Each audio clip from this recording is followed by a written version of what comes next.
Keeping your fishing gear clean and well maintained is very important, especially if you guys go fishing as much as I do. I've had this Curado DC here for about 4 years now, and I'm telling you guys what, it does not sound the best. Listen to this. Really doesn't sound super great. Plus, I lost part of my handle. I'm getting a whole replacement handle for this reel, so I'm excited to share that with you guys too. But for now, we're gonna take this thing apart, clean it up, and hopefully it sounds a heck of a lot better when we're done. So let's get to it. Cleaning out your guys' baitcaster is going to be super simple. I'm telling you, all you need is some Q-tips and a little bit of time. So let's get to it. Another thing that you guys are going to want to do is lay down a microfiber towel wherever you're doing this. This way you can avoid scratching your baitcaster and make sure you don't get all the dirt and grime all over the place. First things first, we're going to take the side plate off of our baitcaster.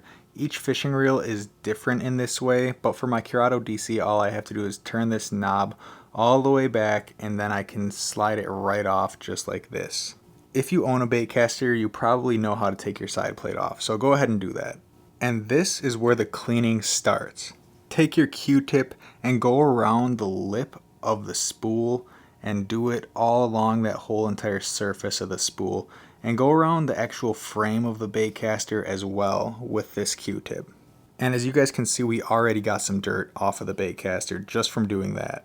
And now we'll gently go around this inner part of the spool, just get any dirt and dust out of there too. And now we'll go around the edge of the frame here, just like I mentioned earlier, make sure all that dirt and dust is gone. And then when we're finished with that, we're gonna pop the spool out and we're gonna get to cleaning the actual inside of the baitcaster. And as you guys can see, mine is very, very dirty. It is visibly got muck, dirt, grime all over it, and it does not look too good. And if you've never cleaned your baitcaster, it probably doesn't look that great either. So now we will go and remove all the dirt and the grime from the visible parts of the reel. And as you guys can see, I already got a good chunk off just from scraping this inner part of the plate here.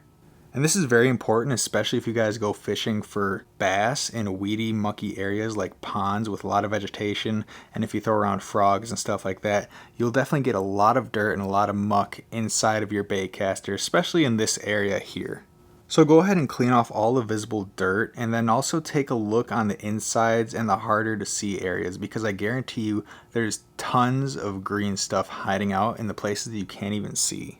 And right off the bat, we got tons of crap out of this baitcaster. It was very dirty, and I feel so bad for letting it get this dirty. Now take a clean Q-tip and go around the edge of the inner part of where the spool goes in, because if there's any dirt or debris in there, it's going to affect how smooth your baitcaster feels and how it sounds as well. Even that small pass through we did just there got a decent amount of dirt out. And I like to make sure that I clean this part out very good, just because it will affect how smooth your fishing reel feels when casting and retrieving. And now we're going to go over the worm gear a couple of times, but do this very gently, because the last thing you want is to get some cotton in there from the actual Q-tips. And make sure you do a few rotations of the handle very slightly so that we can clean this from all angles. And it's already looking so much better. Now we're going to clean out the line guide. Take a clean Q-tip, stick it in there just like this, and do some rotations. That's probably going to be the most efficient way of cleaning it out. But just look at how much dirt and grime we got out of our fishing reel. This is disgusting, guys, and I feel so bad for letting my reel get this dirty. But now it looks brand spanking new, and she's going to be ready to go and catch some giants, and I'm very excited to get it out on the water again. Alright guys, so we are officially done cleaning up our reel, but just look at how much better the reel looks. Plus, I've tried reeling it a bit, and it sounds a heck of a lot better too. So just listen to this now. Heck of a lot smoother. I'm very happy with those results. So like I said, guys, make sure that you clean off all the visible dirt and muck. Like this whole entire side here was just like green. Underneath here was green. Up top here. And then even up and underneath this part and inside this part, there's tons of dirt that builds up there. So just take a look at your reel nice and closely. Make sure you guys get all the visible dirt off of it.